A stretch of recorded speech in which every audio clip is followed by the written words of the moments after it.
Não se preocupa com quem te persegue, deles o Senhor cuida, com eles o Senhor fala. Agora tenha cuidado com quem te distrai. As distrações têm roubado mais ministérios do que todos os levantes que a gente já viu ao longo da história. Distrações têm roubado a pureza do que todos os problemas que têm se levantado ao longo da história. O problema nunca foi o deserto, o gigante, a tempestade. O problema sempre foi a distração. A Bíblia diz, e eu quero voltar nesse ponto, era primavera, período em que os reis iam para a guerra. Davi decidiu ficar no palácio. Era tempo de guerrear, não era tempo de descansar. Era tempo de militar, não era tempo de conforto. Mas a Bíblia diz que quando ele estava no lugar que não deveria estar, ele viu que não deveria ver. E o resto da história você já sabe. Olha que interessante, a Bíblia diz que numa tempestade os discípulos estavam desesperados. Eles tentam acordar Jesus, questionando: mestre, você não se preocupa que a gente morra? Jesus dorme e eles militam. Mas tempos depois, a Bíblia diz que Jesus está com uma angústia mortal, um pouco antes de ser crucificado, e ele pede para que os discípulos orem com ele. Quando ele volta do seu lugar de oração, os discípulos estão dormindo.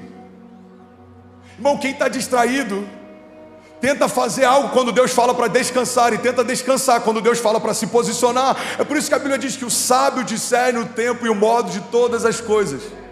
Eclesiastes 3 diz que há um propósito determinado para todo propósito debaixo dos céus. Há um tempo determinado para todo propósito debaixo dos céus. Há tempo de plantar e há tempo de colher. Há tempo de avançar e há tempo de recuar. Há tempo de abraçar e há tempo de afastar. Há tempos de guerra e há tempos de paz. As distrações fazem com que a gente não perceba a estação que a gente está.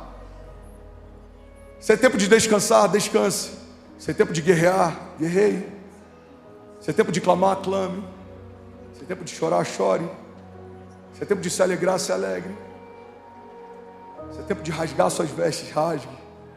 Mas não se distraia. Quando você discerne estações, você evita frustrações.